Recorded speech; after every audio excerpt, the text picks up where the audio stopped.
everyone. Welcome to the KE Report and a company update from Kenorland Minerals, chatting with the president and CEO, Zach Flood. The company is a prospect generator exploration company. Some of the partners that they are working with, Newmont, Sumitomo, Centerra, and Auranova.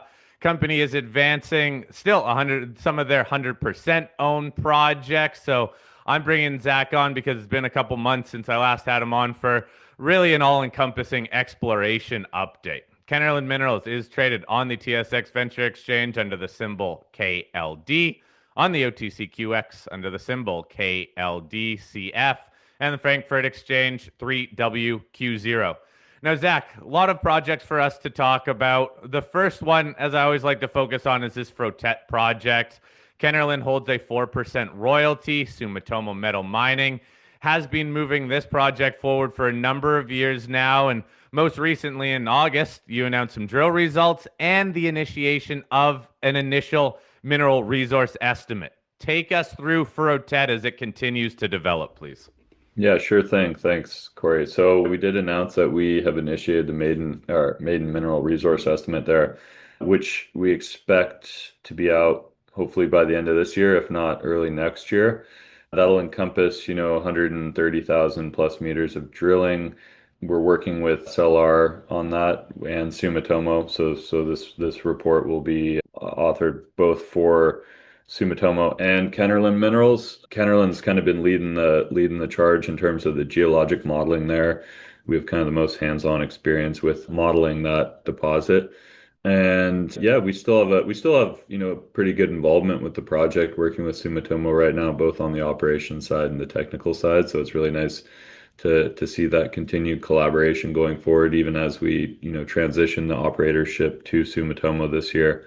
But the maiden resource estimate, I mean, that's a huge one. That's probably the biggest milestone that's going to, occur in Kenorland's history since probably the discovery of that gold system itself, going all the way back to 2020. So we're really excited to get it out. It's going to, provide a foundation for hopefully continued growth in the resource, as a lot of these orogenic gold systems tend to see with more drilling, obviously. So yeah, I think the market's going to really appreciate, more detail on how much gold's there and what the grade is, and people can start to wrap their heads around, potential economics and the value of the royalty and the upside and whatnot. So yeah, it's a huge milestone that's upcoming. So everyone's got to, hopefully pay attention to that. And we're in a ripping gold market here. Gold's hitting $4,000. Would have never imagined, 2 years ago or whatnot that we'd be here today. But I guess here we are. It's a new normal. Well, I'll get your thoughts on the market and what it means for a company like Kenorland with the prospect generator model. But just a quick comment with this upcoming mineral resource estimate, as you said, 130,000 meters of drilling have already gone into this, led by Sumitomo Metal Mining, with you guys as really the operators up until the transition that happens this year. Talk to us about the size of the system as you have seen it through the drilling with these 130 meters. What's the strike looking like? How deep have you drilled? Give us a little bit more context just to remind people of that work that's gone into this. Yeah, definitely. So it's a high grade gold system, typical orogenic narrow vein system, but super high grades. The initial discovery was in 2020, where, we put the very first holes into it. We had no idea what the orientation of these structures were, how many there were, how big it was. And over time, we just kept stepping out and extending the strike length. And then as we continued to drill deeper, we found additional parallel vein structures. And to be honest, the general structural model is actually quite simplistic. It's a bunch of these, steeply dipping, stacked kind of sub-parallel veins that are hosted within this large kind of intrusive complex. And the veins strike, up to 2 kilometers east-west, and we're intersecting veins down to over a kilometer vertical depth. And it's still wide open. The system's still wide open. We're hitting high grade gold, down at those depths over economic mine, or over widths that you could mine as well. So I'm very bullish in terms of what the future holds here in terms of, continued growth of the resource. I'm also very optimistic when it comes to the potential economics around this, considering it's, near infrastructure. It's an hour north of Chibougamau, right off a road. There's a past producing mine in the belt as well called Troilus. So we're not in some remote location.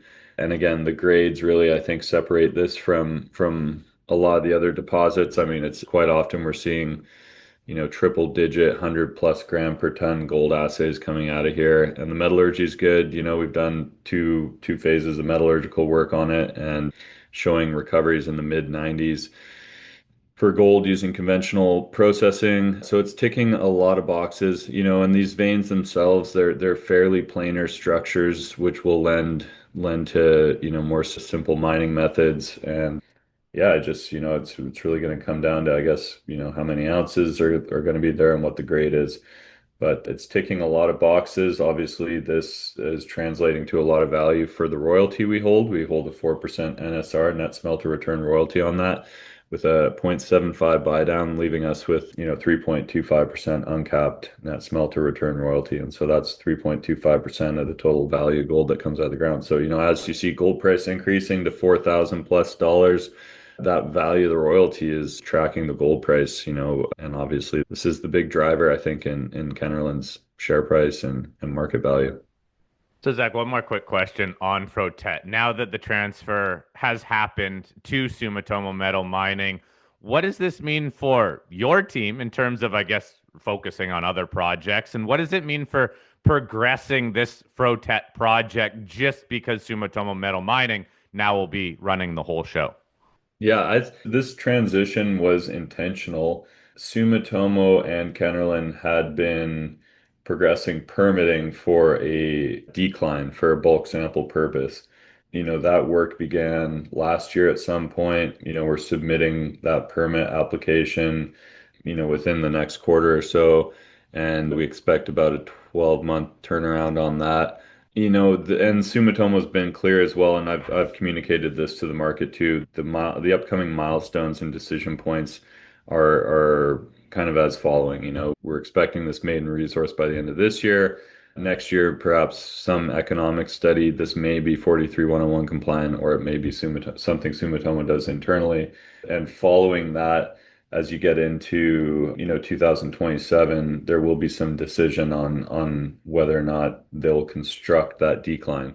And so the transition of operatorship, both Sumitomo and Kenorland together decided that it would be most beneficial for the project if Sumitomo stepped in, really took the reins on the ground as operator at this stage, and get a few of these additional drill programs under their belts, leading into potential development kind of situation where they're putting a shovel on the ground. And of course, Kenorland, our strong suit is grassroots exploration. We're not developers.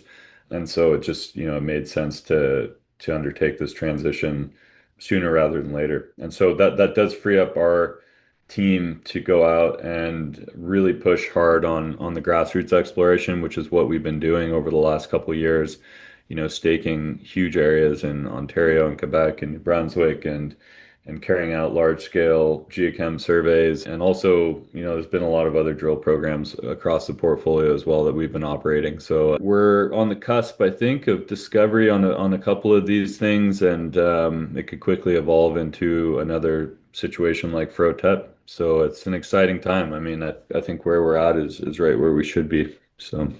All right, let's talk about some of the other projects that are still being moved forward. South Uchi, next in line, that's in Ontario. That's in partnership with Auranova. I understand phase two program has just started. Walk us through, again, the South Uchi phase one program and what you're following up on here.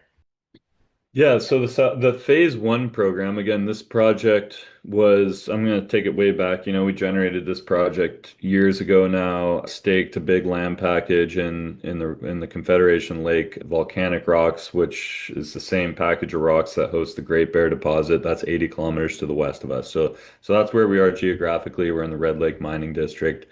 When we had staked that ground, Barrick had approached us. They funded regional exploration for a couple of years. They were operator at that point.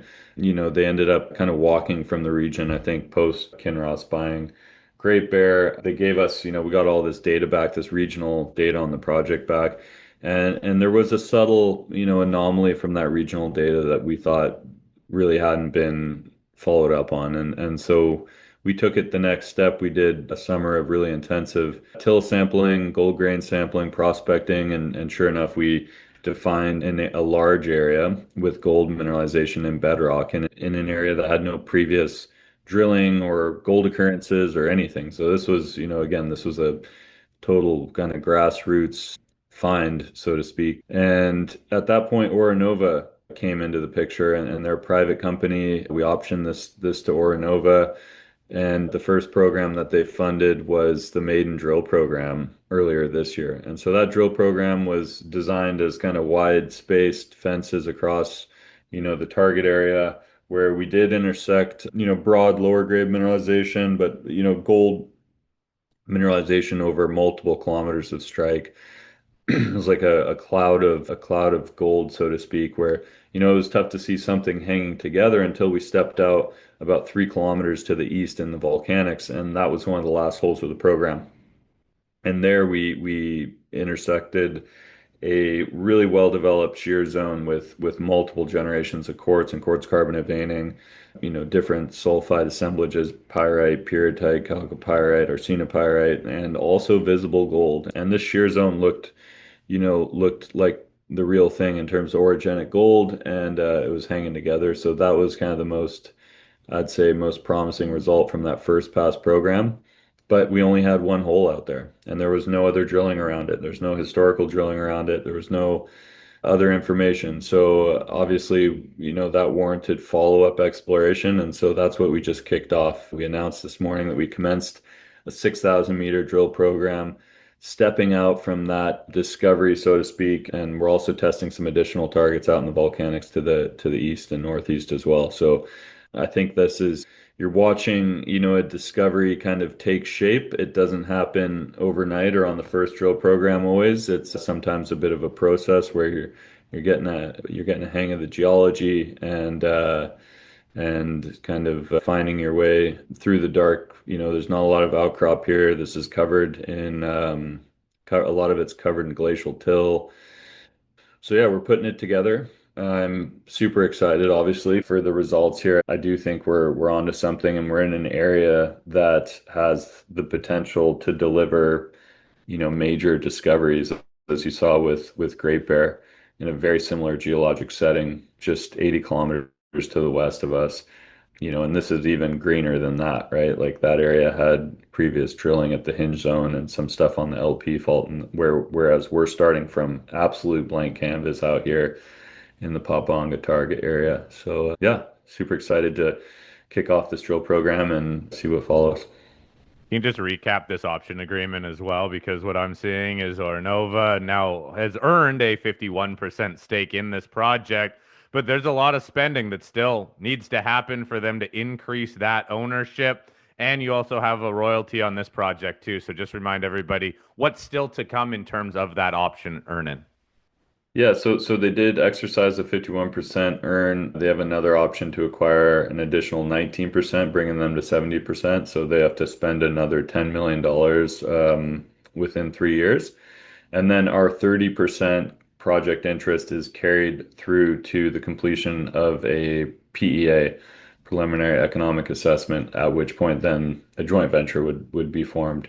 And then, like you said, yeah, we do hold already a 2% net smelter return royalty, and we have a large equity stake in Auranova as well. We have about 9.2 million shares of Auranova. So yeah, we're operating right now on the project. We work really closely with Auranova.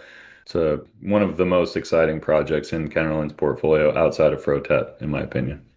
There's also some other things going on with Centerra Gold too in Northwest Ontario. We keep hearing about Centerra investing in exploration companies and seemingly becoming much more active on the exploration front through other junior vehicles. You have a few option agreements with Centerra. So walk us through what's going on with your partner Centerra, please. Yeah, Centerra is funding a detailed, really intensive exploration program in northwestern Ontario. We had three projects that we included under one option agreement with them: the Flora project, West Wabigoon, and Quetico. Together this is 300,000 plus hectares of ground in the Wabigoon sub-province, where you have Rainy River and Cameron Lake and Goliath and Gold Lund. So you're in a belt with other producing or past producing mines. We funded the initial first pass geochem surveys. This was going back like a year or so. And from that, we defined a couple large scale regional glacial till anomalies that were anomalous in gold. And then that's when Centerra came into the picture there. Since then, they kicked off their earn-in by funding $3.5 million this summer on follow-up detailed surface work. So that includes infill till sampling, gold grain sampling, prospecting, flying airborne geophysics over these regional target areas as we try to define drill targets for what would be the next stage of exploration. So I'm very excited about this. I mean, this is obviously, we know that there's gold in these areas. We're starting with some really significant regional gold anomalies, and now we're getting into the nitty-gritty here to sort of define where the drill targets are. And then I do expect, drill programs to occur next year probably. I don't know if it's going to be early in the year or later, but yeah, that'll be quite exciting too. So Centerra is a great partner. We've had a really good experience with them. They are also a shareholder of Kenorland. They own 9.9% of the company and really provided the capital, to really kind of scale up our grassroots exploration over the last year or two. And then now they're obviously partners on the projects as well. All right. So those are some of the partners that are moving forward, at least in the near term, some of these assets. But you're a prospect generator. You are always working on building out the project portfolio and the portfolio you already have of the 100% owned ground. What updates can you give us in terms of the work you're doing to further advance some of these assets to potentially find partners? Yeah, so there was a huge push, like I said, over the last year and this year to expand our portfolio, and mostly that was focused in Ontario and Quebec, most of the staking, I'll say. And I think we've, accumulated over 600,000 hectares of additional ground in that time. And we've carried out regional till surveys, glacial till surveys, which is these large scale geochemical surveys on three of four of those projects, with the fourth one being completed this fall. So those include, two new projects in Ontario, one north of the Greenstone project that we call Cow Cache. That's in the Onamintashota Greenstone Belt. It's about 150,000 hectares or so. And then another big one we staked north of Borden Lake in the Kapuskasing structural zone. It's another, 100 plus thousand hectare project that we've completed till sampling on. We got the Uchi project in Quebec in northern James Bay. That was like a 250,000 hectare property. We've completed all the till sampling there as well this summer. And then the last one is going to be the Atlantic project in New Brunswick, which is about 130,000 hectares of ground that we're covering systematically as well. And so as all this data rolls in, through the fall and into the winter, we're, anticipating, hopefully a few exciting regional targets to come out of all this work. And then of course, we'll look to form new partnerships and carry those projects forward, hopefully to new discoveries as well. Zach, what have you been hearing from other companies? I ask that because, look, undoubtedly we are in a bull market for gold and silver. A lot of companies are cashed up all the way down to the juniors. You're working up these assets, and quite frankly, I assume that the better the market environment for these juniors, the more they're interested in finding new projects and putting money in the ground. So give us a lay of the land of what you've been hearing company wise from other companies potentially coming in as partners. Yeah, certainly. We definitely have been getting more inbounds and interest from kind of the mid-tier group of companies, I would say. The majors, you continue to see this focus on divestment and discipline when it comes to, the focus on tier one deposits or operations. So you saw them, the sale of Musselwhite, the sale of the Porcupine complex, with Borden Lake. You saw Hemlo go up for sale as well. So that's been really interesting on like the major side of things. You actually see more divestment and the mid tiers are becoming more aggressive. So that's one kind of broad shift that I've been seeing. From the junior end of the market, everyone's just, I think, trying to capitalize on all-time high gold prices and a ripping market. It seems like every day there's more bought deals and huge financings that are being completed. And a lot of these companies are, I think, now just focusing on their assets that they've been trying to advance for many years. And now that there's capital available, they're able to really sink their teeth into that. So we haven't seen too many kind of new companies forming and trying to go after grassroots exploration. I think it's been more of a market for, yeah, these companies to finally be able to advance whatever's been in their portfolio or whatever their flagship project is. But it's certainly an exciting time, and new discoveries are getting massive traction. I mean, if someone puts out a drill hole in something that even could be framed as a new discovery, it seems like it just explodes. So yeah, it's definitely a market that everyone's excited about. And we'll keep our heads down and we're going to keep doing the work that we've been doing, which is, grassroots exploration. And this takes time. We've been doing it for many years, and sometimes these projects take many years and multiple programs to kind of unravel the discovery. So it's not like an overnight kind of process, but it's nice to see a healthy market for once. Oh, it is. And you're right. Discoveries are being rewarded. And I think that's nice to have so many drill programs going on. But it's always been interesting following along with Kenorland Minerals, where you really do have some of the larger companies as partners. We'll see what the future holds in terms of new option and earn-in agreements. But right now, Frotet being a potential big driver here is that maiden resource will be coming in the next few months, maybe early next year, as you said. Zach, thank you so much for your time. I really appreciate this update. Again, Zach Flood, President and CEO of Kenorland Minerals. Click the link in the show notes to visit the Kenorland website and send me any questions you have for Zach. Zach, thank you again for your time in this update. All right. Thanks a lot, Corey. Appreciate it.